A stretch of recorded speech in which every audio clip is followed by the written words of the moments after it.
Hello, everyone, and welcome. I'm going to go ahead and get started. I would like to welcome everyone to the University of Utah Disability Studies Lecture, sponsored by Disability Studies and the School for Cultural and Social Transformation. We are thrilled that tonight's lecture will be given by Dr. Margaret Price of The Ohio State University. My name is Angela Smith, and I am the Director of Disability Studies at the University of Utah. I use she, her pronouns. I will give a brief visual description. I am a white woman in my 40s with long, straight brown hair, and I'm wearing a patterned dark blue and white shirt and sitting against a background of bookshelves. I would like to begin by acknowledging that the land where I am, named for the Ute tribe, is the traditional and ancestral homeland of the Shoshone, Paiute, Goshute, and Ute tribes. The University of Utah recognizes and respects the enduring relationship that exists between many Indigenous peoples and their traditional homelands.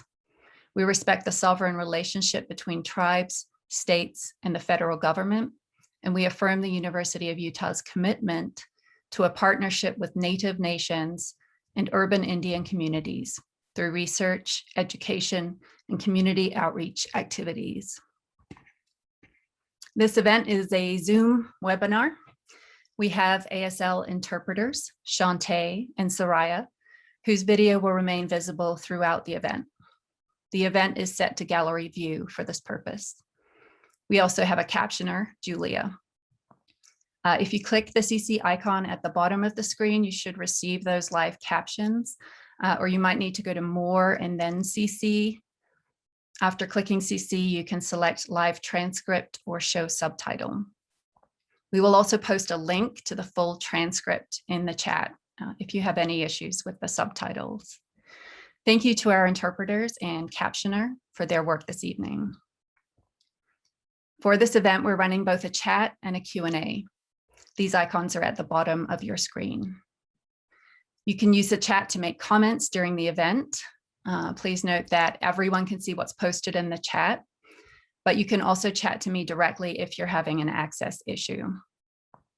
You can use the Q&A box to ask a question of Dr. Price. We will collect those and ask as many as we have time for in the Q&A following the lecture. This event is being recorded and it'll be posted to the U of U Transform YouTube channel in about 7 days. We will also provide a link from the U of U Disability Studies webpage, which you can find from transform.utah.edu. Before we start, I'd like to offer gratitude to all those who've made this event possible. A big thank you goes to the Dean of our School for Cultural and Social Transformation, Dr. Catherine Stockton, for her constant and continuing support of disability studies. Thank you also to those who provided promotional and technical support for the event, especially Kaya Aman and Eunice Contreras from our amazing EDI team here at the U of Utah. And this event was first imagined and entirely made possible by my fabulous colleague in disability studies, Dr. Leslie Fry. I want to extend a huge thank you to Leslie for being such an amazing advisor, support, and co-conspirator in disability studies here at the U. And I am now going to hand over to Leslie, who will introduce us to tonight's speaker. Thank you, Angela. Hi, everyone. So I'm a white queer with glasses, asymmetrical hair, a blue and white checkered shirt, and my friends, the books behind me. I'm thrilled to welcome Margaret Price for our annual Disability Studies lecture. She is the Director of Disability Studies Program and an Associate Professor of English at Ohio State University, and co-founder of the Transformative Access Project, which reimagines access intersectionally and collaboratively. Dr. Price is perhaps best known for her groundbreaking research on higher education and mental disability and her book, Mad at School, Rhetorics of Mental Disability and Academic Life, which won the College Composition and Communications Outstanding Book Award, among other honors. The book presents a serious inquiry into academic culture, interrogating its values of productivity, individualism, independence, and ownership. Dr. Price deftly exposes how higher education presumes able-mindedness, demanding the performance of normative mental health at every turn. A veritable roadmap for administrators and faculty seeking to transform academic environments, it also offers a generous sum of concrete practices. She envisions alternative arrangements for classroom learning, but also for working conditions that are inclusive, humane, and radically accessible. Indeed, Dr. Price's ongoing inquiry into the nature of faculty life presents relevant questions for all of us. Based on her study with Stephanie Kirschbaum, she produced the Open Access Guide, Promoting Supportive Academic Environments for Faculty with Mental Illnesses. Recommended reading. Out of this work, Dr. Price theorizes how disability productively troubles our relationship to time and space. She offers timely models for producing a culture of access, underscoring collective accountability rather than individual accommodations or rights. Dr. Price has made incredibly meaningful contributions to the field of disability studies. In particular, she's put pressure on conceptualizations of disability and illness that remain rooted in visible, physical bodily difference. She has theorized mental disability through the lens of rhetoric, unpacking the means of language around mental illness and health, and parsing out the political projects of various discourses of disability. She has raised important questions about reigning notions of security or safety in the context of gun violence at school. She has illuminated adaptive research methodologies that anticipate a broad range of body minds, crucially refiguring the central subjects of research. Finally, her thoughtful attention to questions of care contributes significantly to broader conversations within both disability activism and scholarship about how we might crip or radically reorient to care practices and care relationships. In addition to her published work, Dr. Price has significantly shaped conversations about feminist disability pedagogy, putting into practice a collective commitment to crafting accessible space, where learning is not rooted in a singular process or medium, but rather a dynamic, flexible set of practices and experimentations.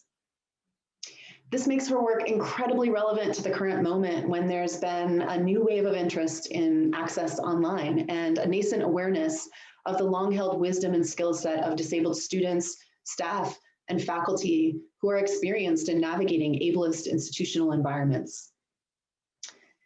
Dr. Price's intellectual inquiries are mirrored in solidarity practices, evidenced in part through her commitment to mentorship of disabled and other marginalized students and peers. Having been the beneficiary of such fellowship, I can say that she offers a stellar model of queer collegiality and non-normative support that has sustained me as much as her academic work has over the last decade. From her fabulous socks to her hand-knitted children's clothes to many, many, many cups of Tulsi tea. So at a juncture when we're called upon to respond with care to the economic, social, and racial inequities exacerbated by the conditions of the pandemic, when we need to consider access in the broadest sense possible, and when the conditions of academic labor become ever more complex, we need critical practitioners embodying that care. This is a moment when we need to be thinking queerly about space and time, when we need robust theoretical and practical responses to the violence of exclusion, extraction, and exploitation that mark academic institutions. So it is from within the belly of that now that I welcome Dr. Margaret Price.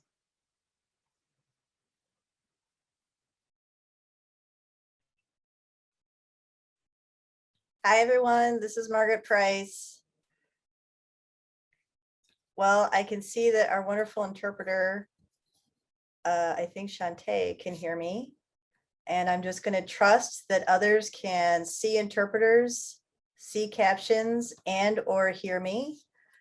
Or that if one of these channels is not working, I will get a text message and we will all pause. Let's see.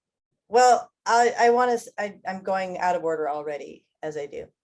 I'm so honored to be speaking with you today. And I'm very grateful to Angela Smith and Leslie Fry for making this visit possible through many conversations and lots of helpful guidance.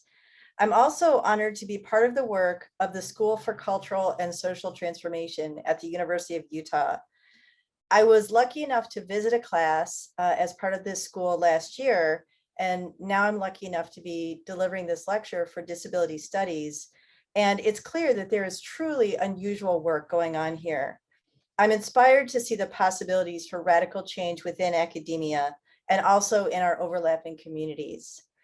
I direct disability studies at Ohio State, and I'm hoping that we can continue collaborating on ideas, teaching, and various activist approaches to our work. I'm going to share my slide, inevitably slowly, because that's how I do it. And then I'm just going to pause briefly.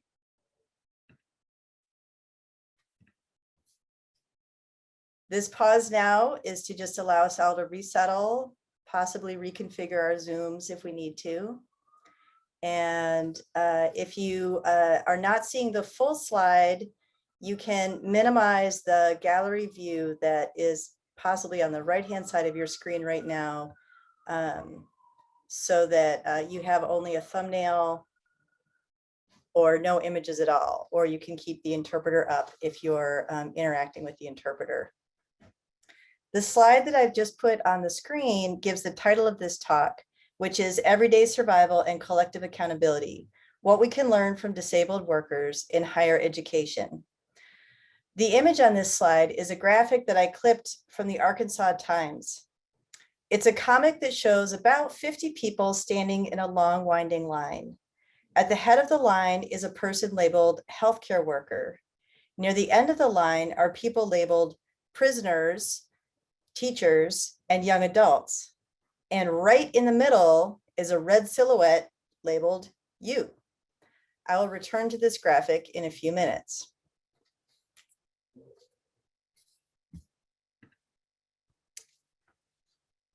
Now, I introduced that first graphic because I wanted it to linger with us a bit while I was setting some groundwork for the talk today.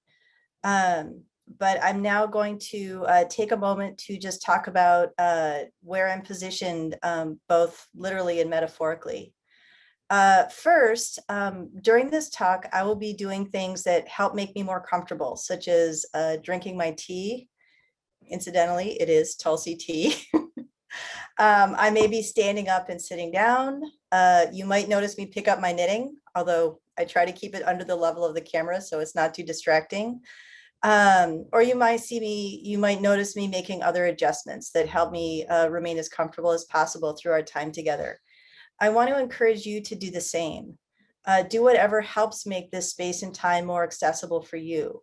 So if that involves going in and out, stimming, knitting, I don't think we have a camera on off option for this webinar, but in general, I am hoping that there will be space and time for you to interact with the presentation and then also our question and answer session in the way that's most accessible for you. And as Angela mentioned, if you would like to contribute to the chat to either share an access need that's coming up, or you want to contribute questions to the Q&A, those are both forms of engagement that are welcome. I also want to talk a little bit about where I am literally standing right now as I'm talking to you. I'm standing in Columbus, Ohio, in my home. And I'm also using a Zoom interface. This one is actually owned by the University of Utah, or leased, I guess, but the one I usually use is leased by my university, Ohio State. And in all these positions, I'm occupying the ancestral and contemporary territory of the Shawnee, Potawatomi, Delaware, Miami, Peoria, Seneca, Wyandot, Ojibwe, and Cherokee peoples. I'm recognizing both these ancestral ties and also at the same time recognizing the ongoing work of the tribal nations who are connected to this land. In my everyday life, this includes the work of my colleagues, Dr. Christine Ballingy Morris, who is the director of Ohio State's American Indian Studies program, and Dr. Melissa Beard-Jacob, who is the American and Indigenous Intercultural Specialist at OSU's Multicultural Center. They have both taught me a great deal about what it means not only to acknowledge land as I inhabit it, but also to work actively with the nations who are inhabiting that land with me.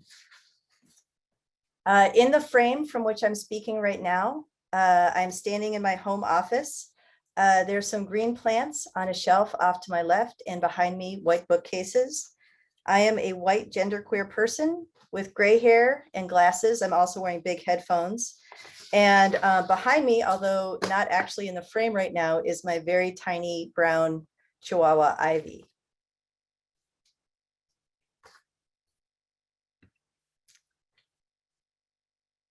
Today, my goal is to talk about what it means to achieve well-being in higher education.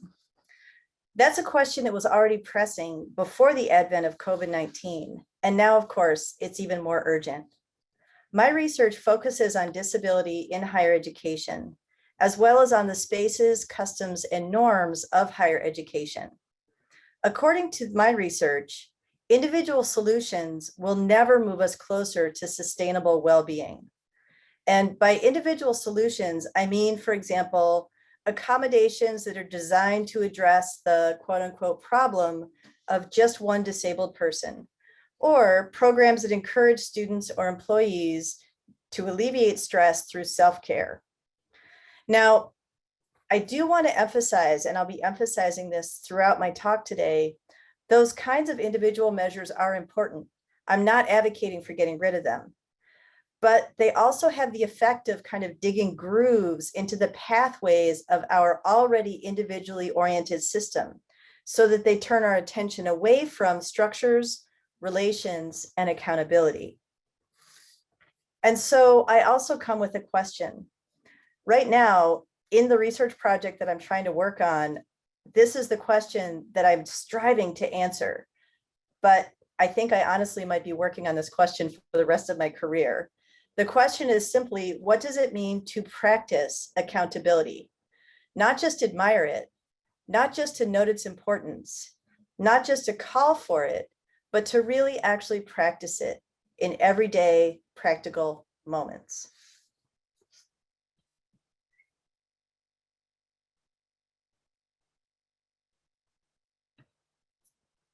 So as promised, we're returning to the graphic that was on the cover slide.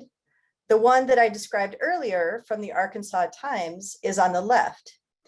This graphic was used to illustrate a report on a tool that was released by the New York Times in early December 2020. The New York Times piece also offered a report about the tool. That piece was headlined, "Find Your Place in the Vaccine Line." And just like the Arkansas Times, it showed a graphic of people in line. In the case of the New York Times report, there were only 5 people in line, and to my amusement, one of them is wearing a large puffer coat. Now, this fill-in-the-blank tool was designed to calculate, in the words of the New York Times writer, where you might fit in that line. However, the author of the tool, and also the author's editors, seem to have missed the fact that that's not actually how vaccines work. Escaping the devastation of COVID-19 is about epidemiology. It's not about individual immunity. But even if you believe that the vaccine provides a kind of cloak of invisibility, protecting you from all forms of COVID-19, P.S., not actually the case, there's a bigger problem with the rhetoric of the line. It creates an unmistakable sense that we are in competition with each other. Now, this New York Times piece made quite a splash when it came out last December. For the next several days after this article was released, literally dozens of my friends posted on social media about their own places in line. They had plugged in their various demographics in the tool and it had spit out a number, your number 400 billion thousand, whatever. Now, I suspect that the journalists and cartoonists who are creating these images would say that they are actually critiquing the rhetoric of the line. They're not trying to bolster it. But as far as I can tell, the effect of this metaphor and the effect of these images has been to cause people to post constantly on social media about their efforts to get in line and then to improve their place in line. And I'm focusing on this image, not only because the pandemic is, of course, very much on all our minds, but also because it's how we in higher education tend to think about our fate. Everything tells us to believe that we're in a line. And so we rarely understand that we are actually in a herd. We literally need each other, but we are convinced that we're standing in a line, and if somebody's in front of me, then I must be behind them. Now, for the past 8 years, I've been working on a survey and interview study of disabled faculty members. It's called, somewhat generically, the Disabled Faculty Study. On the screen now is a slide titled Disabled Faculty Study with a screen cap from the page on my website that's dedicated to this study. This slide also gives the URL for the study page, which is Margaret Price, all one word, .wordpress.com.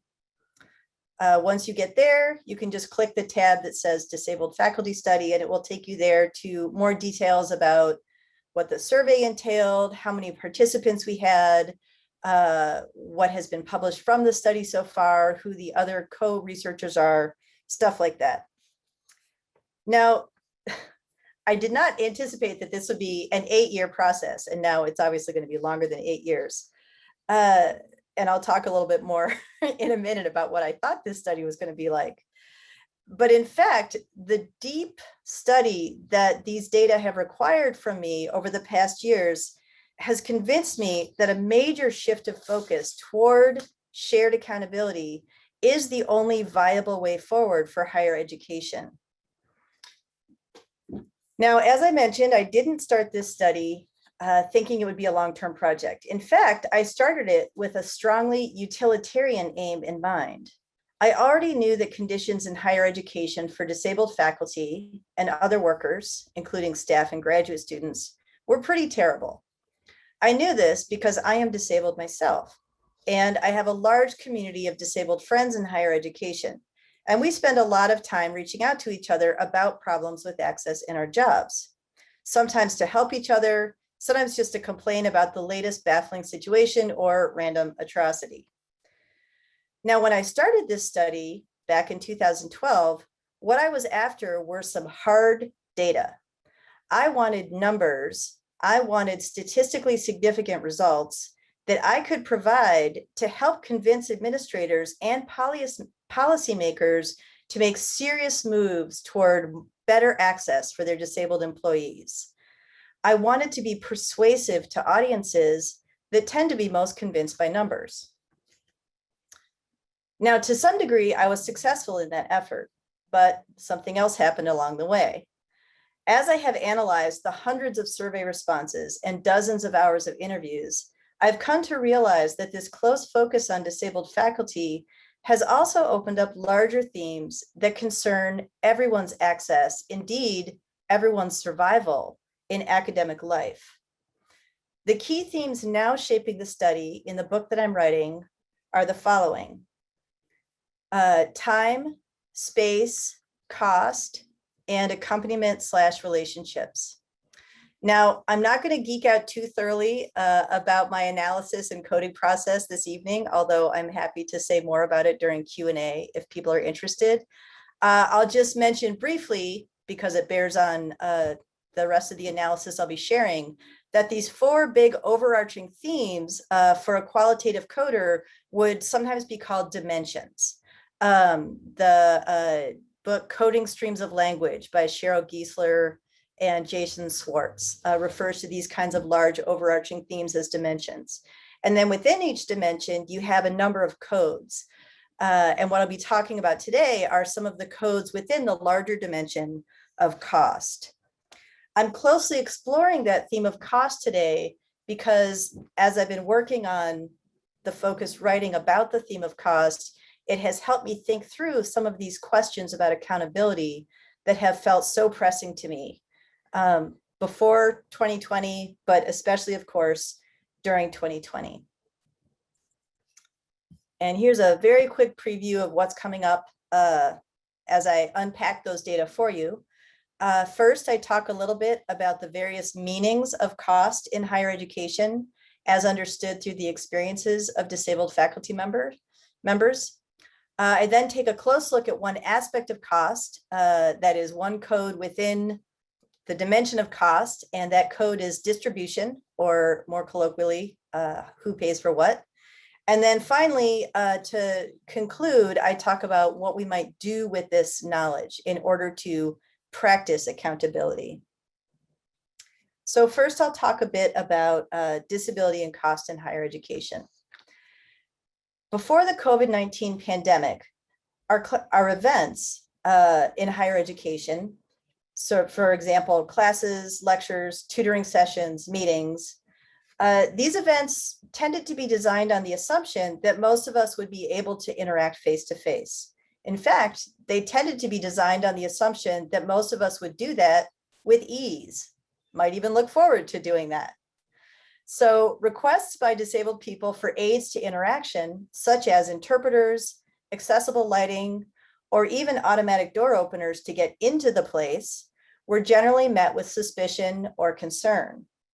The concern, of course, was often framed around the question of how much these measures would cost.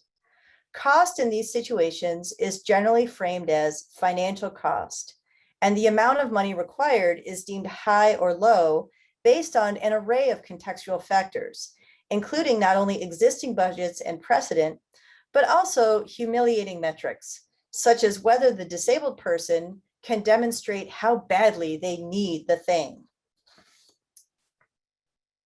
Of course, the pandemic has turned those tables. Now, Zoom fatigue is a familiar phrase, and it seems that the whole world suddenly understands that time can be both difficult and also exhausting to account for. On the screen now is an image that you may have seen passed around social media. This is a mock calendar page titled Jantembuary 2020-01. It has 42 days, but actually even more than 42 because we have a 13A and a 13B. It has 8 days in each week, including 2 Mondays, semi-Friday, and pizza night. Also, what would ordinarily be Sunday on the calendar is labeled basically Monday. I love this image, both because it's funny and also because it signals widespread recognition that under unbearable stress, time, labor, cognition, and sense itself, they all may begin to twist.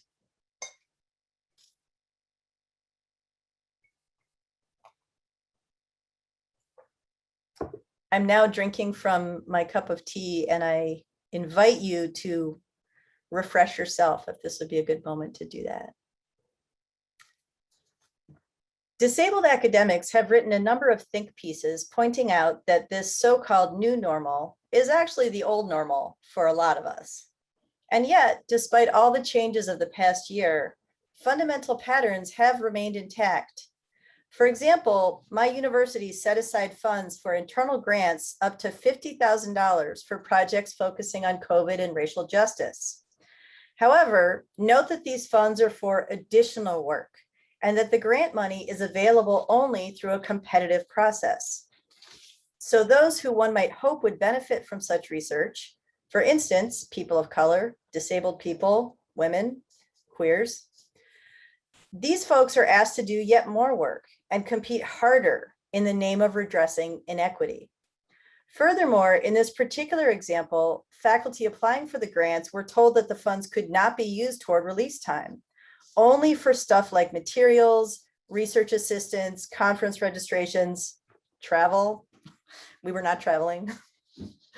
So this rule blatantly overlooked the fact that minoritized faculty, especially women of color and other multiply marginalized people, already do enormous amounts of extra work in mentoring, in managing discrimination, and other forms of hidden labor.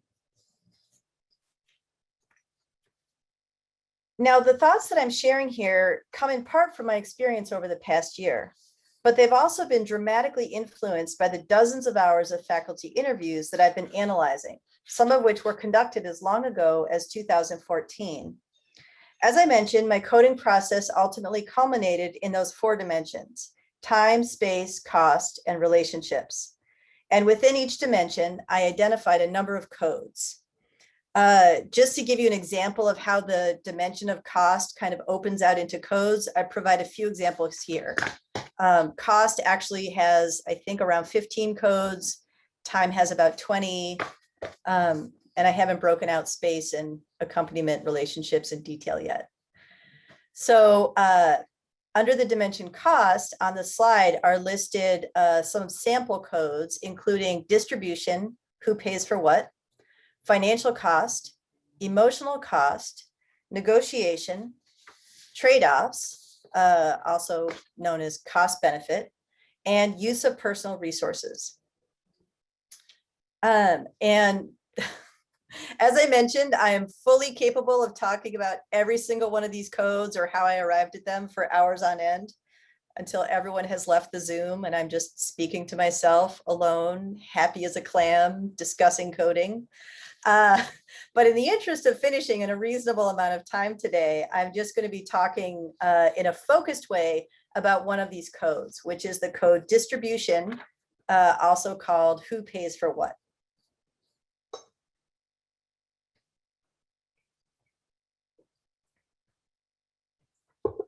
Okay, so first a bit of background about how disabled faculty and other employees actually get accommodations in higher education. Disabled faculty who receive documented accommodations from their institutions often talk about this problem of who pays for what.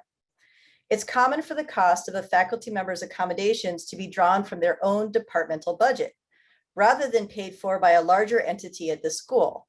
And by their own, I mean, it could be their own research funds in some cases. This often happens with necessary adaptive equipment, or it could be the departmental budget, which of course your colleagues also have quite a big stake in.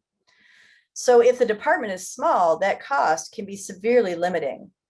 One interviewee, whose pseudonym is Iris, a queer white faculty member at a public university in the Midwest, described facing the situation when she started a new job as an assistant professor. Iris initiated the discussion of her needed accommodations as part of her job negotiation overall.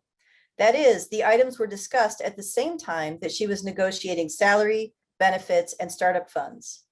Because she has a mobility impairment, some of her foremost concerns included manual tasks and transportation. In her interview, she elaborated further.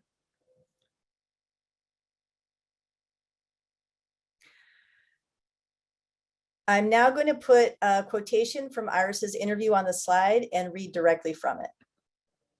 Iris stated, "After requesting accommodations, I got this very official signed letter from the dean saying, here's the accommodations and here's who's going to be paying for each of them. Which ones would be the department's responsibility and which ones the college would pay for. Because the expensive thing I asked for is a graduate assistant to do things like get books from the library, do photocopying, and just tasks like that. And so, that would have been a lot to ask my department to cover that cost because it's a small department. For those unfamiliar with negotiating for disability accommodations, it might seem foolish to bring up this issue at the same time that factors such as salary are also in play. After all, the institution is legally required to provide accommodation, whereas it is not legally required to pay any particular salary or provide any particular kind of startup package. However, according to this study, and also according to the sparse existing literature on disabled faculty, accommodations are incredibly difficult to come by, despite the fact that they are legally mandated. Thus, on a practical level, it makes sense to pin down one's accommodations at the only time one has bargaining power, before the hire is finalized.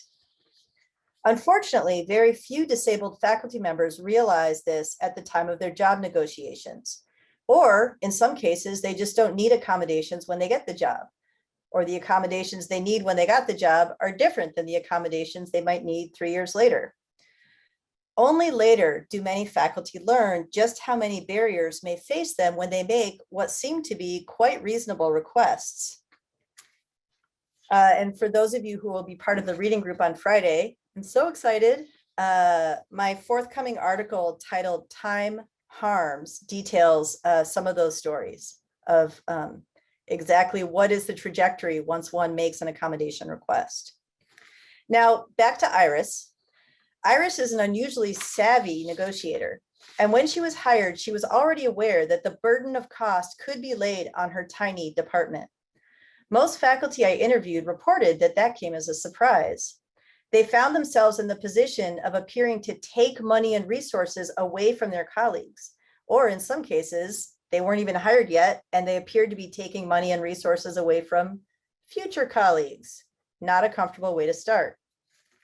Another interviewee, a straight white woman whose pseudonym is Kelly, told a story about having been the last deaf graduate student in her program.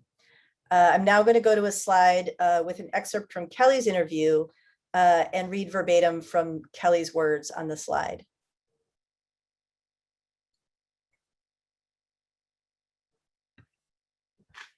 Kelly says, "At the school where I'm now a professor, I've talked to disability support services about interpreters, but they have said that the money for that comes from the department." Yeah, so what DSS has said, and this is something that I am very sensitive to because I dealt with this in my graduate career, is that there is the department. So DSS will facilitate the request, right? So DSS will go to the department and say, you have a faculty person who wants, an interpreter. It's a reasonable accommodation, you need to grant it. So this is Margaret speaking again. Let me translate this. The setup at this school goes like this. Disability support services will advocate for the faculty member in the sense that they will say, hey, department, you have to pay for these accommodations. However, the department remains responsible for actually paying for the accommodations. This puts the faculty member in an extremely awkward position, especially if, like Kelly, they are not tenured. Kelly then went on to explain what she meant by having dealt with this in her graduate career. Kelly said, in my graduate education, I had my advisor tell me that they weren't going to take another deaf student because having deaf students was too expensive,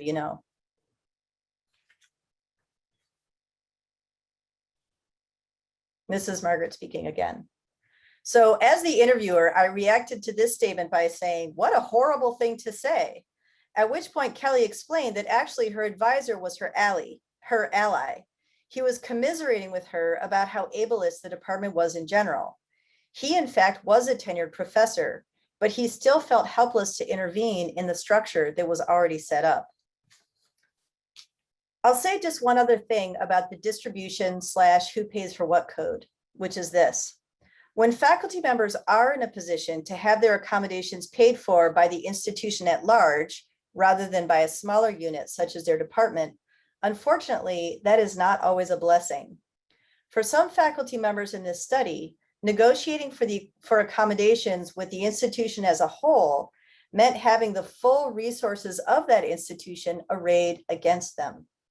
When a person representing the entire school, for example, a human resources or ADA specialist, is the person in charge of discussing access for a faculty member, the discourse often shifts away from access itself and shifts toward a cost-benefit analysis, a legal framework, and a slow process.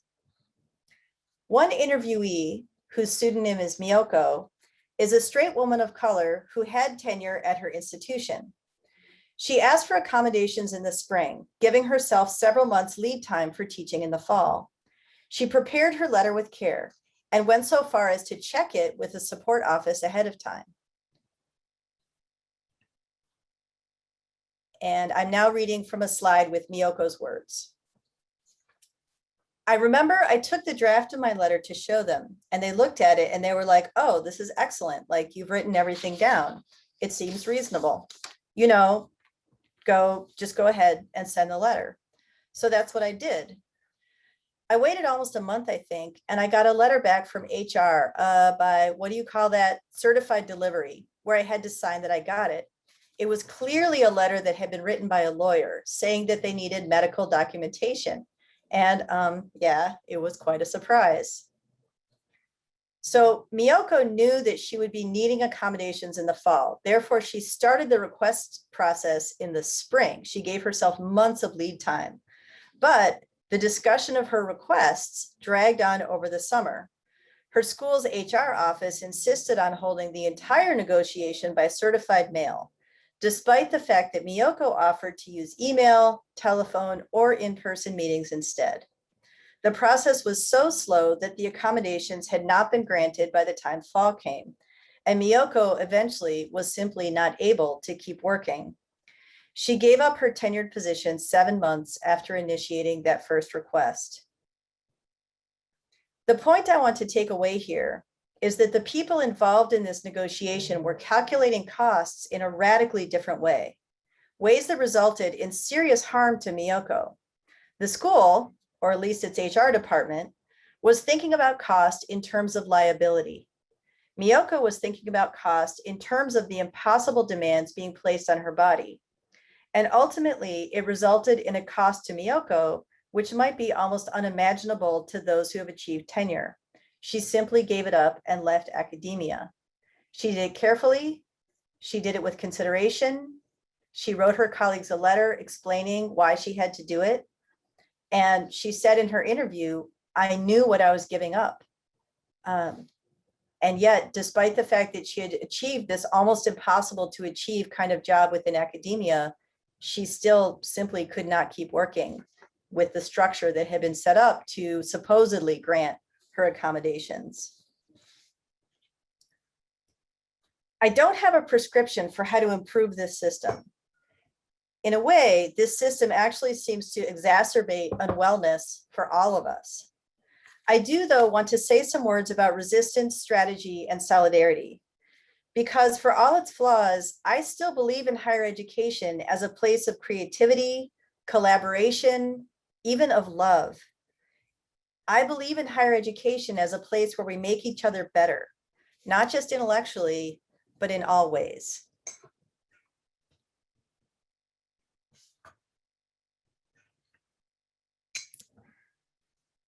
So I sometimes talk about this last part of my lectures as the part where, having made everyone incredibly bummed out, I now attempt to lift us all back up. Say there is some hope. And as I just said, I wouldn't be spending all this time studying higher education if I thought it just sucked and needed to be burned to the ground unequivocally. I mean, some days I think that, but a lot of the time I'm thinking, there is so much creativity, so much joy, so much activism, so much that's already good in higher education. And I genuinely do believe in ways that we can do things differently and more justly. So for the last couple of minutes, I'll be talking about some of my thoughts about what it actually might mean to practice accountability with each other in everyday ways. So the main thing I want to suggest is that we need to stop trying to improve ourselves and each other on an individual basis. It doesn't work. Over the years of this study, it's become obvious that not only are there rarely individual solutions available, interestingly, there are also rarely individual villains involved. Maybe the occasional mean dean. I know you guys have a great dean. I'm not saying it's your dean. The occasional mean dean, the occasional cruel chair, the occasional unkind colleague. But the thing is, most people in higher education want to do well by each other, want to practice equity and justice. We are the proverbial well-meaning people, the well-meaning white people, the well-meaning middle-class people, the well-meaning straight people, the well-meaning non-disabled people. The problem, as always, is structure. The problem is discourse. The problem is what accountability really means when we try to put it into practice. We do want things to get better, but we don't always want to be accountable. The who pays for what code exposes a lack of accountability, and we hear the echoes of it everywhere in the discourses of disability cost. On the slide now are examples of some things that are said that deflect accountability when people are talking about disability and cost. I'm now reading directly off the slide. I thought HR took care of that. Isn't disability services in charge of that?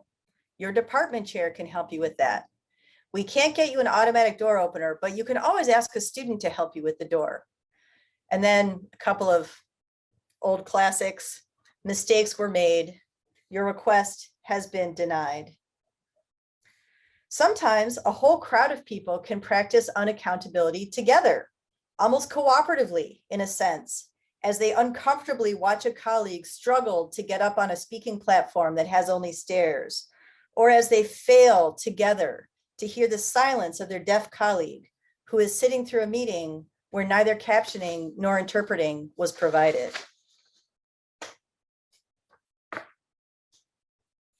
Accountability moves will look different in every location. That's part of the point of collective accountability. There is no set recipe or checklist for achieving it. But at the same time, we can draw on examples, both those cited in published accounts and those drawn from the disabled faculty study. I've learned by paying attention to these interviews that in higher education spaces where we do practice accountability, the following things tend to happen. So what follows on the next slide is a very partial list of some of the things I've noticed that are happening when people are practicing accountability. And in another recently very popular phrase, practicing a culture of care. This is not the talk where I really go off on universities for co-opting the phrase culture of care. That's a different talk. But I'm happy to say more about that as well in the Q&A. So here's the slide with what I call accountability moves. And I'll read the 4 moves that I have listed so far, and then I'll talk a little bit about each one. Move number 1, believe an expression of need without questioning it or asking for evidence. Move number 2, make it your problem. Move number 3, inquire into impossibility. And move number 4, move as a group. So in the interest of time, I'm not going to go on and on about each of these, but just offer a quick example. One interviewee whose pseudonym is Nicola, Nicola, was a faculty member at a large public university in the Midwest. And Nicola's disability meant that she could not be in a room for any length of time if the room was warmer than about 80 degrees. It became immediately debilitating for her. She would experience numbness in her extremities. She would experience dizziness, nausea. Eventually, she would pass out and have a seizure. Due to the nature of her disability, these were completely predictable events. That's what happened when she was in a hot classroom. And as we know, probably most people attending this talk know, higher education institutions are not renowned for their temperature control in buildings, maybe especially during volatile seasons like spring and fall. So Nicola had an experience that many of us have had. She walked into the classroom where she was supposed to teach and discovered that it was stiflingly hot. I will also mention that Nicola at the time was a non-tenure track faculty member. She was a language teacher and she was teaching a large introductory class. So it was not a situation where a tenured faculty member was walking into a small, intimate seminar room and saying, oh, hey, you guys, let's move outside or let's go somewhere else, or I'm in a very secure position. How are we going to deal with this? She was looking at, she didn't actually specify the number, but I'm guessing probably anywhere between 50 and 100 students crowded into an extremely hot lecture room. She was effectively isolated in her department due to her position, and she had to figure out what to do next. So Nicola turned around, she left the classroom. She went looking for the building manager. She found him and she said to him, will you please turn the temperature down in this building right now, or else I can't teach. And the thing that is extraordinary to me about this story is the building manager just did it. He just, Nicola didn't recount the actual conversation they had, but he basically just went. Unlike many building managers, he actually had control over the building's temperature. He turned the temperature down, and after a pause, the classroom cooled off and Nicola was able to teach her class. The thing that really struck me about this story is how simple the actions required were, and how incredibly rare it is to have someone simply believe you when you say, hey, I need something. This is an interesting thought experiment to practice. If you want to kind of try out one of these over the next few days, stay alert for expressions of need that might be shared with you. And imagine what would happen if you simply said, okay, instead of saying, well, why do you need to miss class? Or why is that the particular software that you need? Or say more about why this would be the optimal decision. And again, I'm not saying we all should, like, this is not a radical yes to everything improv kind of proposition. I'm much too uptight for that. It's more of just a thought experiment. What would happen if someone told you they needed something and you just said, I believe you? I now want to talk about the third one, which is to practice unpacking what we mean in higher education when we tell each other things are impossible. For example, it is impossible to find money for that thing. It is impossible to do something for person A if we didn't do it for person B. It is impossible to imagine particular scenarios or situations. It's interesting to just, again, as with the notion of just accepting people's needs, it's interesting to inquire into what we actually mean when we say something is impossible. Often we don't mean it's literally impossible. We mean that there's not a precedent for it, or we don't have a budget for it right now as the budget has been written, or we're concerned about the possible outcome. We're concerned about other important values that we hold, such as fairness. But as a rhetorician, I believe in the importance of unpacking what we think is impossible. And there's a little anecdote I like to tell about impossibility. The only reason I know this anecdote is because my spouse is an architect. And until I met my spouse, I did not know that pretty much every toilet in the United States, public and private, contains drinkable water. Not just decently clean water, not just water that's not poison, water that you could dip up and make pasta with, because it is the same as the water that comes out of your faucet. We also have an incredibly elaborate building code, different for private and public buildings, which is designed to ensure that we protect the safety of this drinkable water in our toilets. If you know architects, or you have researched indoor plumbing for some reason, you will also know that the US is very unusual in this regard. Most countries don't put potable water in their toilets. In fact, they think it's kind of hilarious to put human waste into water that you have spent a lot of time and effort and money making drinkable. Now, there are actual reasons to put drinkable water in toilets, and you'll hear all of them from people who would defend this particular aspect of American plumbing. The reason I bring it up is it's a very interesting case study of what we consider to be impossible and what we do not. Sometimes when I'm talking about the cost of accommodations or the inconvenience of accommodations with audiences, I will point out our toilets. And I will ask us all to think about the fact that probably the most expensive and the most time consuming and resource sucking in terms of labor and inventiveness in the building that we're standing in together is toilets.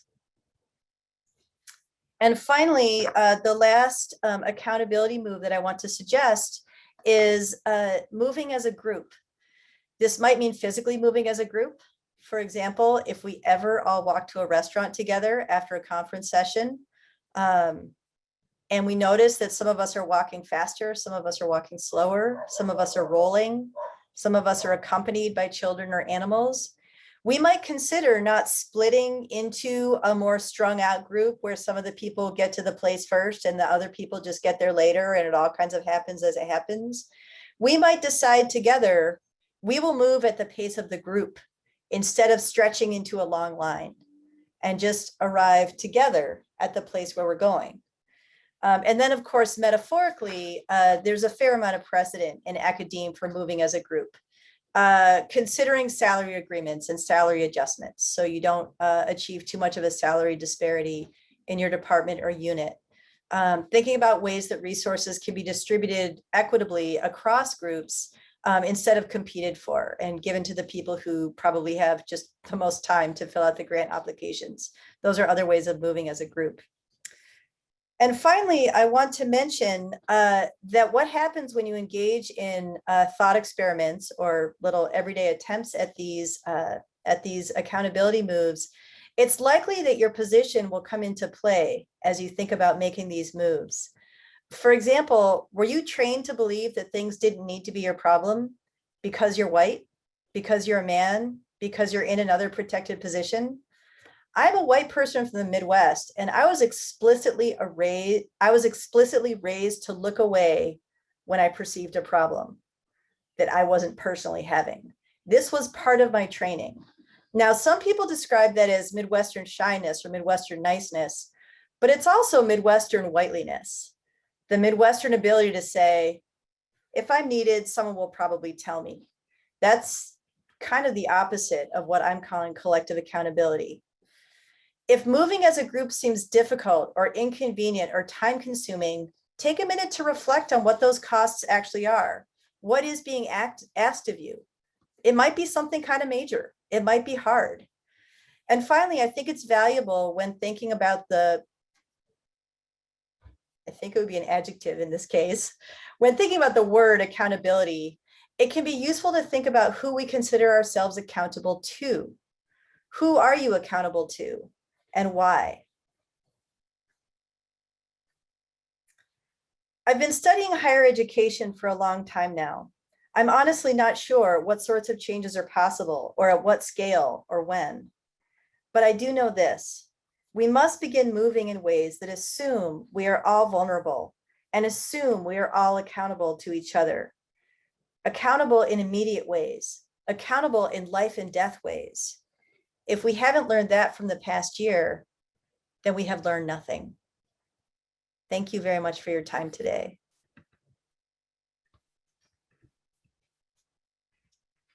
Thank you so much, Margaret. That was amazing and so relevant and timely and urgent, and it impacts on so many of the things that I think probably so many of us are grappling with, both contemporarily in relation to COVID. And as you say, for many people, this has been a kind of lifelong experience of not having their needs believed or met. So yeah, I have a ton of questions. I won't take up time. However, I wanted to affirm that as someone who was raised in New Zealand, which is the Midwest of the globe, I think, we definitely, we look away, you know, it's kind of, and it is couched as a kind of politeness, but I think it's also a white privilege. So I will speak for white New Zealanders here and suggest that that's something that we have inculcated in us rather than reaching out to help. So I really appreciated that moment in your talk. Could I interject just quickly? Please. I'm going to go turn my overhead light on because it's gotten a little darker here. Yeah, you're ahead of us. I have the sun fully glaring in my face. We are going to read some questions from the Q&A, and I'm going to read the first one for us. And I think Leslie is going to attempt to copy and paste it into the chat as well. We've had a little difficulty doing that, but I'm hoping she has figured out something I was not able to. So our first question comes from E. Hopf. And the question is there any data around denying employment if or when people negotiate for accommodations during the hiring process? Did that come up in your study or interviews, or would that have to come from a larger group of people who want to enter academia but have not been hired anywhere? So a question around whether you have any data or knowledge around people being denied employment when they negotiate for accommodations during hiring. That's a really interesting question. And I'm first going to answer the actual question you asked, because that's the respectful thing to do. And then I'm going to offer a mini rant on the lack of data in this area in general.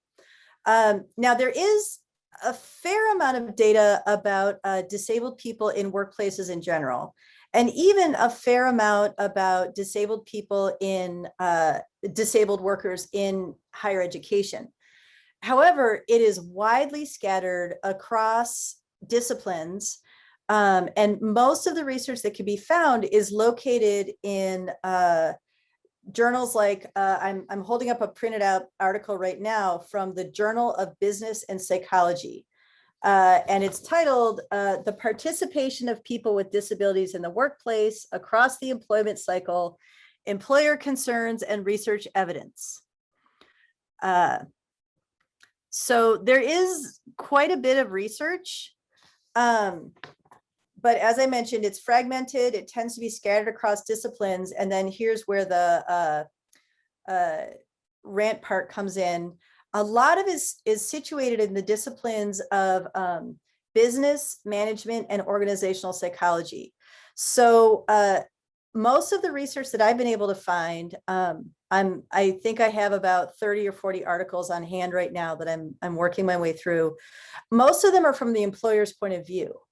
And so the arguments that you'll find in them are things like, actually, accommodations aren't that expensive when you break it down. But here are the kinds of disabilities that will cost you the most, like just really, really alarming ways of throwing certain disabled people under the bus. There's some research that's from the point of view of disabled employees or potential employees, but the variables that are included in this research are so disparate, it's incredibly hard to make any kind of meaningful comparisons. So sometimes the study will be located in this country, sometimes in that country. Sometimes it'll be focusing on one type of disability, sometimes another type of disability, sometimes all disabilities. Sometimes it will be defining disability the way that abnormal psychology would define it. Sometimes they'll define disability the way the World Health Organization would define it.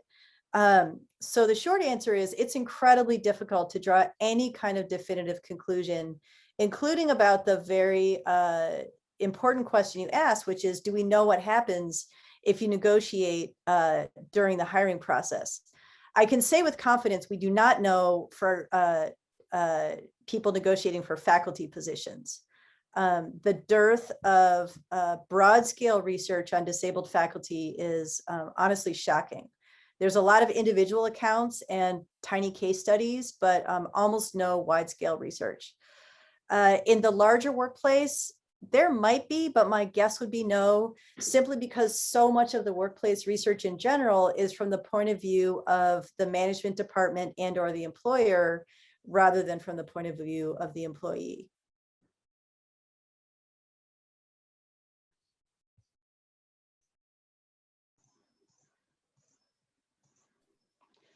Thanks for that, Margaret, and thanks so much for your talk. I'm going to put in a next question here, which is from Susie Porter. She asked, everyone's saying thank you for your talk, by the way, in the chat and the Q&A. People are really enjoying it. Susie says, I'm struck by similarities between how disability and parenting are treated. The more successful models of parental leave make accommodations automatic unless turned down, are paid for by central administration, are applied broadly and generously. Do you see possibilities for coalition between people who support parental leave and those advocating for disability accommodations? Are there similarity and or differences between parental leave and disability policies that you find instructive? Leslie, I'm so sorry to say this, but I'm looking for the question and I don't see it, so I didn't process it. Yeah, no worries. I put it in the, I'm putting it right now, actually in the chat. I just wrote it to Angela individually, but now. Oh, thank you. Mm-hmm. Yes, and do you mind vocalizing that again? Yeah, so Susie Porter, Dr. Porter says, I am struck by similarities between how disability and parenting are treated. The more successful models of parental leave make accommodations automatic unless turned down. They are paid for by central administration. They are applied broadly and generously. Do you see possibilities for coalition between folks who support parental leave and those advocating for disability accommodations? Are there similarities or maybe differences between parental leave and disability policies that you find instructive? Yes, there absolutely are a lot of parallels here. And I think there are parallels with any position or condition as an employee in higher education that's considered in some way deviant or outside the norm. So this is also true for higher education workers, for example, who have another job in addition to the one they're doing for the higher education institution. For higher education workers, speaking of US institutions, where the person is not a US citizen, essentially, yeah, the parallels are very striking in terms of the fact that creating just policies is not that difficult because a lot of the same tenets apply across different minoritized positions.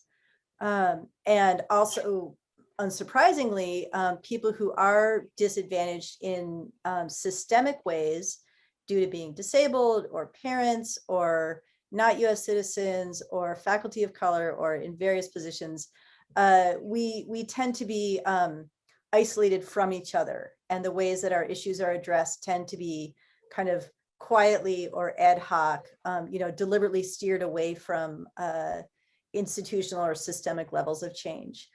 So absolutely, yes, I think there are very important possibilities for coalition building there.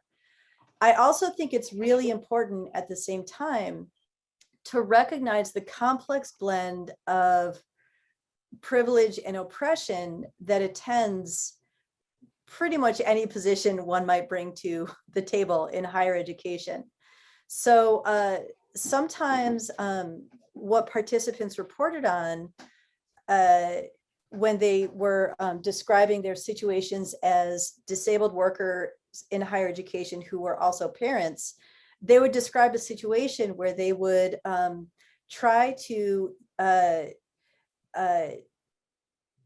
of mobilize one set of accommodations that they had in service of another set of accommodations that they needed. So for example, one interviewee who works in Canada actually said that he explains his need to leave meetings promptly by saying he needs to pick up his kids.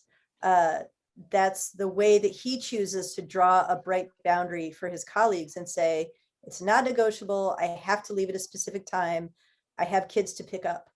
But what he explained in his interview is that also meets another one of his access needs, which is that it's extremely fatiguing for him to just physically move around spaces in academia. So it gives him kind of a legible way to say, okay, we've been going for an hour. That's my limit. I got to stop.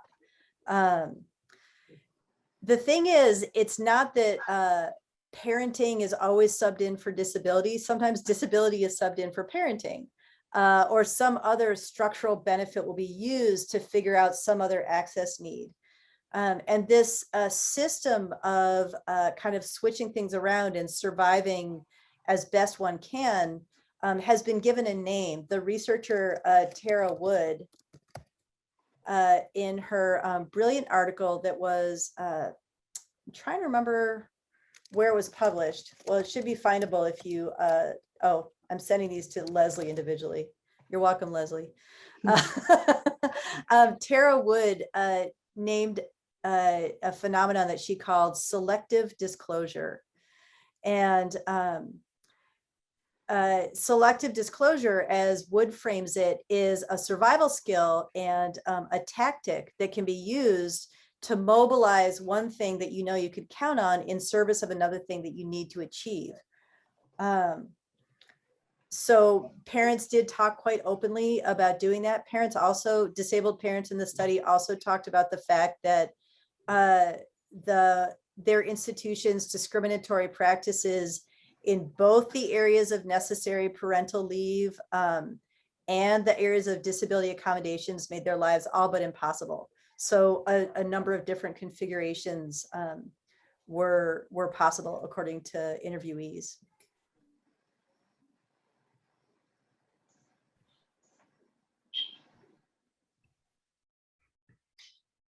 Okay, we have a bunch of questions here, so we might not get to all of them, but I'm going to give you this one, and I have just put it into the chat. So this is from Emily, who asks, who says, "Thank you for this talk, Dr. Price. The story from the participant who mentioned their graduate program likely not accepting future deaf students based on cost of accommodations was powerful. For disabled graduate students who are also teaching instructors in their departments, are there unique accountability moves you recommend based on your research? Any stories that stick out here, maybe in relation to the moving as a group accountability frame?" And I guess I would expand that. We've talked about faculty, but graduate students and staff, have specific situations. So any kind of strategies or ways of adapting those moving as a group accountability frames for those groups. Yes, also a really important thing to look into. When I started the disabled faculty study, it was called the Disabled Academic Study. And I had a grand plan where all academic employees of all kinds would be included, because there are very distinct concerns for people who are in staff positions, in graduate employee position, the position where you're a student and an employee simultaneously. And then also people in research only positions, or lines in universities that are in sort of fuzzy areas, like I'm actually a psychiatric counselor working at the university, but I also teach one class, or there's a lot of hybrid type of positions like that. For graduate students specifically, one of the major things that I would recommend, I don't think this is going to come to a shock to any graduate students, is really be wary of urgings that you work for free. I was trying to think of a delicate way to say that, and I just couldn't.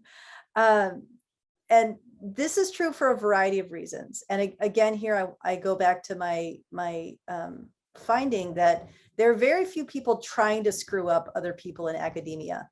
We're usually just kind of wandering around burdened with our enormous load of good intentions. So when graduate students are pressed into working for free, it could happen for a variety of reasons. For example, it could happen because a disabled graduate student's access needs might not be understood or perceived or respected. At my graduate school, when I did my MFA, for example, we showed up every Thursday to something called a tea, where we would all stand around in a fancy room and drink tea, and there would be a visiting author and we would chat. And this was assumed to be, kind of a special treat for us. Like, you got to meet somebody famous and you got like tea and cookies, and it was kind of hangout time. To be quite honest, it was the kind of thing that I would now enjoy very much as a faculty member. But at the time, being in a much more vulnerable position and not as experienced in how to navigate spaces like that, I just hated it. It felt like the hardest 2 hours of work I had to do every week. So that's one thing, is to think about, what are people calling work? And you don't necessarily have to use up a lot of energy making sure everybody understands like how hard this is or that is. Like, you can, but you can also just sort of be like, when I can opt out, I will. Like, just because somebody tells me something is a special treat or a privilege doesn't mean I have to think it is. And then another theme of labor that's poorly compensated is also familiar to minoritized staff and faculty, which is the sort of presumption that one will do something for the love of it. Provide extra consultation, for example, hold workshops, take part in extra activities. These things, I think, can be tremendously valuable, but often they're predicated on an old vision of space and time in academia, in which, frankly, everybody had a lot more space and time. It is fun to do extra things when you have plenty of time and space to do them, and you're not sort of worrying about getting to your next job, or you're the sole caretaker for your family. So another way of moving together as graduate students is to at least remind each other, if it's not fruitful, to remind those who are supervising you, that the model that's being presented to you is not necessarily the model that's real today. And you can set your own standards for what you think is an appropriate way to use your time, an appropriate way to be an academic. I actually have a lot more to say about this. I advise graduate students, and I coach graduate students every year who are going on the academic job market, as well as students who are going into other pursuits that are not academic jobs. And I have a very, very strong belief that it's not only possible, but it's actually really very feasible to define what you want your own academic work to be. The old model, we know already, the old model is fully obsolete, but I don't think we necessarily have to see that as crushing failure. We can also see it as the opportunity not to be roped into basically a whole bunch of extra free work. Oh, there's one other thing I do want to say specifically to graduate students. Because academia encourages us to all feel like we're standing in line, and probably somebody is like too close behind you and kind of breathing on you, and they're kind of gross, and whoever's in front of you is also too tall and smells bad, and like we hate the line. Resist that as much as you can. Again, I think it's very rare that faculty are on purpose making things awful for graduate students. That's not why most of us are in this gig, but the structure can make things pretty awful. And it can place graduate students in positions where you may be feeling like you have to compete with each other, or you're not sure what you're supposed to do vis-a-vis each other. And I know this sounds pretty idealistic, but insofar as it's possible, beginning to practice collective accountability for each other as graduate students is not only incredibly important during the extremely vulnerable time of graduate school, it's something you're going to have to keep doing if you continue in academia. The structure is just one that, as I've said throughout this talk, just doesn't really work unless people are practicing collective accountability and caring for one another. So graduate school is the time to start doing that, recognizing that it's not made easy. And again, it's not always because people are picking on you. Sometimes they are, but the structure doesn't make it easy. The structure is putting you in a line. So it does take some effort to remember we don't have to be in a line. We can make small moves that help get us out of that line. Thank you. Thanks for that generous answer, Margaret. The next question is actually two questions from anonymous folks, and I put them together into one. Please elaborate on higher education and the co-opting of culture of care you discussed. Do you see this dynamic also in discussions around work-life balance? How can these discussions be meaningful and or transformative, and what is the measure of that? Yes, this is where I think I'm going to throw my home institution under the bus a little bit. Sorry, OSU. So I uncovered, or I started noticing references to collective care and collective accountability, and then the very specific phrase culture of care maybe 5 or 6 years ago. I was reading stuff in transformative justice, and I was paying attention to different areas in rhetoric that had gotten really interested in the notion of care. What is care? And at the same time, I began to notice that, somewhat alarmingly, for-profit businesses and institutions of higher education were suddenly announcing across the board that they suddenly had a culture of care, which is, in rhetoric, that's called a performative utterance. When you say you have something and it makes it true, institutions would be like, well, now that we have a culture of care here at such and such university, everything's okay. And I started collecting images off of university websites and exploring this phrase and thinking about, where did this come from? How is it traveling? It was most certainly co-opted from circles that practice cultures of care. including circles in transformative justice and disability justice, which are led by queer, disabled people of color. And then the phrase literally came home to me because Ohio State faced, well, it didn't face, Ohio State realized it had a mental health crisis on its hand, and it responded in a way that I found very disheartening.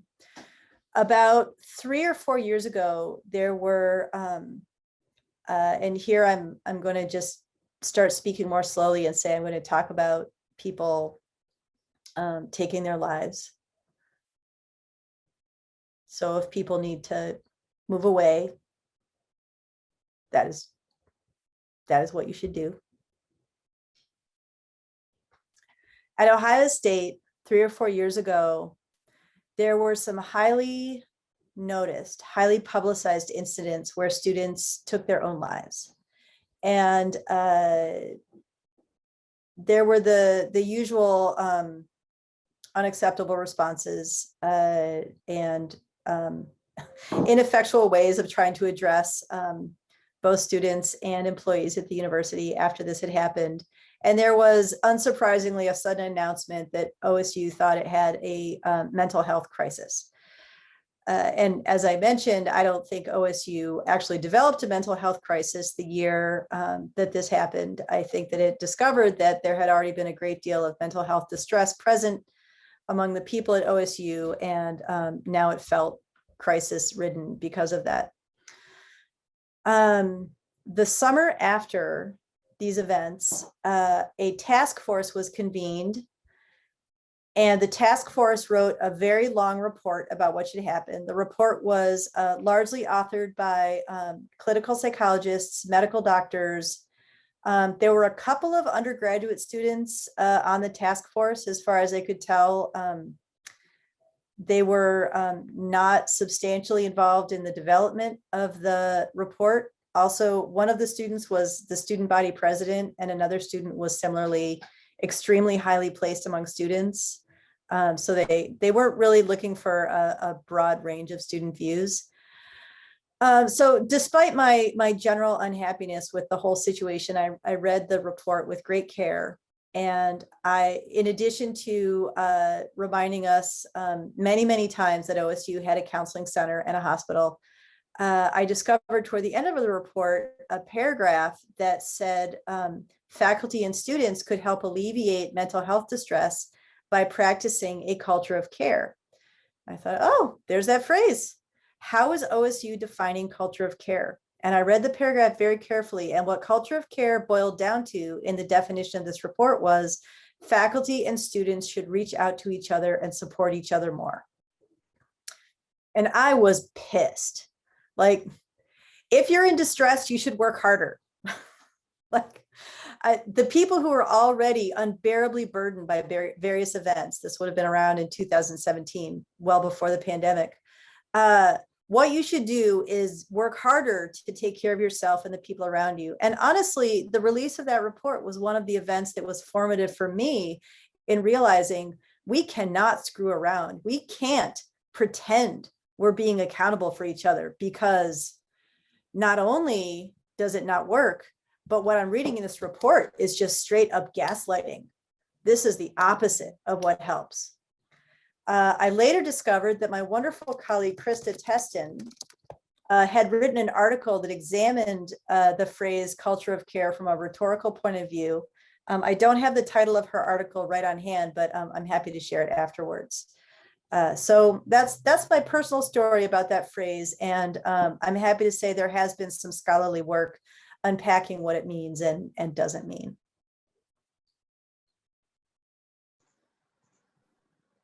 Thank you, Margaret. Oh, and actually, I'm so sorry. Just a very quick addendum. Absolutely, that's the form of gaslighting that's occurring when someone encourages you to strike a work-life balance. That's not my job. Or rather, I'm already doing it. I'm as balanced as I'm going to get. Thank you for that clarity, Margaret. Yeah. See, as the Q&A goes on, I get more and more unbridled. Let's go. Well, I've got one last question for you before we leave. I wonder if you might talk a little, and I put this into the chat. I wonder, and people are resonating with what you just said in the chat as well. I wonder if you might talk a little bit more about the racialized, feminized labor you theorized when talking about new resource distribution around COVID, that excess labor that is normalized for some faculty and staff and not necessarily for others.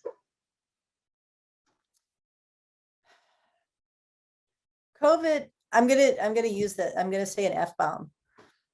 COVID has been such a mind fuck for me because at the same time that the entire world seemed to suddenly understand what it's like to be chronically ill and literally in danger, literally in fear for my life during flu season, I also discovered that now was the very moment when I was needed to counsel other people about chronic illness, or how to make their freaking website accessible, or especially how to hold their event accessibly. And 2020 was not a year of moderation for me in terms of my attitude. And I got pretty straightforward, like I've got a lot of whitely Midwestern nice in me. And I got pretty blunt with my colleagues about I was not going to help anybody make any Zoom event more accessible. Like I had been asking people to do this for years, and now they suddenly wanted to do it. Well, they could go figure it out. I said it's slightly nicer than that, but not super nicely, not a whole lot nicer. And as the director of disability studies, I also sometimes was in my constructive mode, and I was like, let us now take advantage of the abundant resources that OSU provides us. Not a privilege that's available if you're not at a wealthy R1 like OSU, because there is a lot of support at Ohio State for things like teaching accessibly, presenting accessibly. It wasn't like the school where I was teaching before, a small liberal arts college, which was also an HBCU for women, where there was a tremendous amount of brilliance and passion, but we did not have a big, huge endowment. And we didn't have literally dozens of people in the wings all the time helping us teach our online classes. That's a resource that OSU has. So that was one form of racialized and feminized and disabled and otherwise minoritized labor that I observed, was people who were like, when the pandemic started, these are the people who were like, you think? Really? You think there are income disparities, employment disparities? You think that the US tends to use public schools as a substitute for sustainable childcare? Did you just notice that? The same people saying we already knew about that were also the people being asked to suddenly become wise counselors, teachers, providers of extra resources, not to mention often extra care for our colleagues, students, and families. I still haven't really made sense of all that. I basically went through, particularly March through about October of 2020, just in a blur of cognitive dissonance. But it definitely was a case where the burdens were really piled disproportionately on particular groups. And we will still be parsing and understanding how bad, not just how bad it was, how bad it still is for decades to come. Sorry to end on such a downer. No, I think, and as Leslie was saying, I think folks in the chat are resonating with just the sense that other people are struggling with these same things, recognizing these same inequities, and trying to figure out, how to keep ourselves well while we forge ahead. So I want to respect everyone's time, and especially respect your time and energy, Margaret, and say thank you so much for everything you've brought to us this evening. I will be thinking about a lot of this for a long time to come. I know that there are a lot of students here who have been very engaged with reading your work and are very excited to hear from you this evening as well. So just a huge thank you for all that you've given us tonight. I really appreciate it. Oh, thank you. And thanks to everyone who attended. I'm deeply grateful. That brings our webinar to an end. As I've said in the chat, we are hoping to have a video of this event up within 7 days. You can check out the Transform, University of Utah Transform YouTube channel. We'll also post a link from the Disability Studies page, which you can find through transform.utah.edu. Thank you all so much for your time. Thank you so much.